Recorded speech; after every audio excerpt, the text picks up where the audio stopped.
One break and the problems came pouring in. Minutes are like hours. It's a stressful situation. No running water, the toilets couldn't be flushed.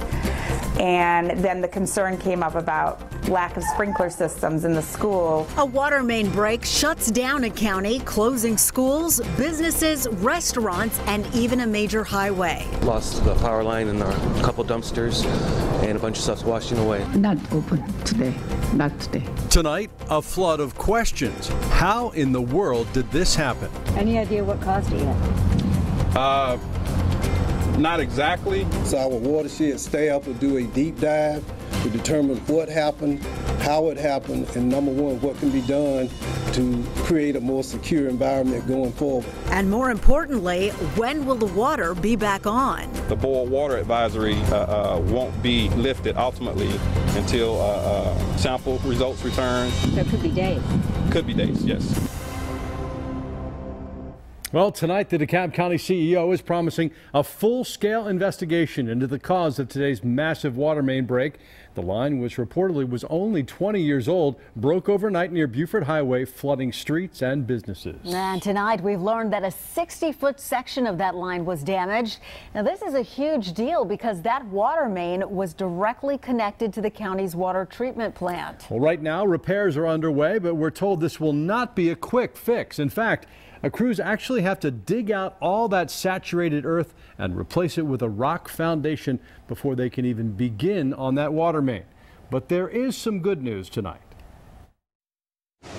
I'm very happy to report that our schools are going back in session tomorrow. As a matter of fact, right now, Emory University opened back up at 5 o'clock this evening.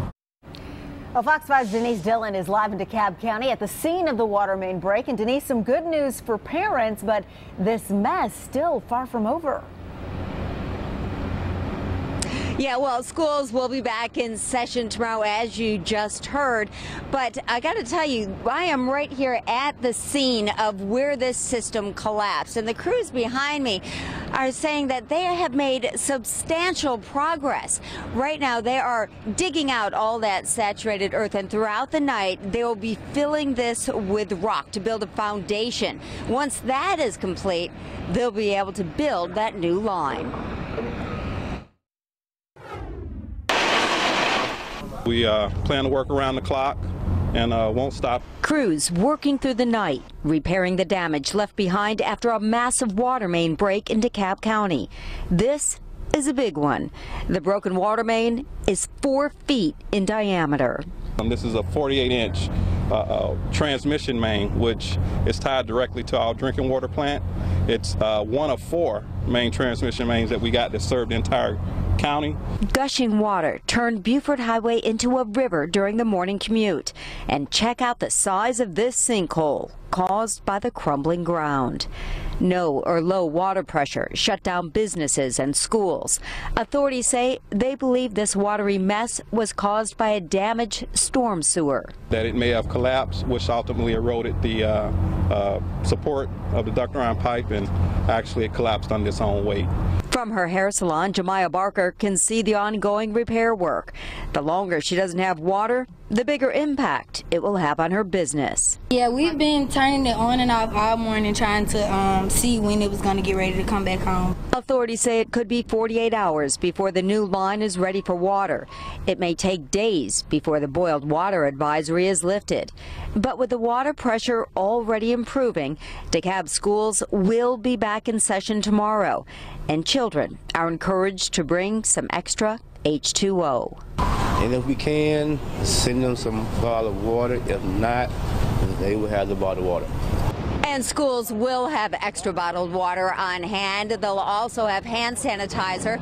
And school officials tell me they'll be covering the sinks and water fountains. As for lunches, meals will consist of sandwiches and that kind of thing that does not need water for preparation. Now, coming up at 11 on Fox 5 News Edge, what are fire departments doing with no water or low water pressure?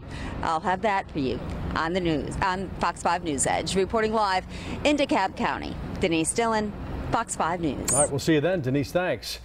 Well, it didn't take long for residents to clean out all the shelves of bottled water. Stores across the county are sold out tonight. And with a boil water advisory in effect until at least this weekend, officials are taking steps to ensure that hospitals and other care facilities have a backup plan. While most hospitals have an emergency supply of water, the Director of Emergency Management says her agency is ready to step in if necessary. If that becomes an issue, we do have 3 water trailers that we can turn what we call non-potable water into potable water. So we actually have that capability. I've got 3 trailers that can do thousands of gallons in an hour, and we actually put it into plastic water bags and we can hand out if necessary. Well, the city of Decatur rolled out its own water trucks tonight, a massive 6,000-gallon water truck parked near downtown Decatur, and officials filled up containers with drinking water for residents. Now, if you live in Decatur and still need water, the city will be filling containers at Scott Park until 11.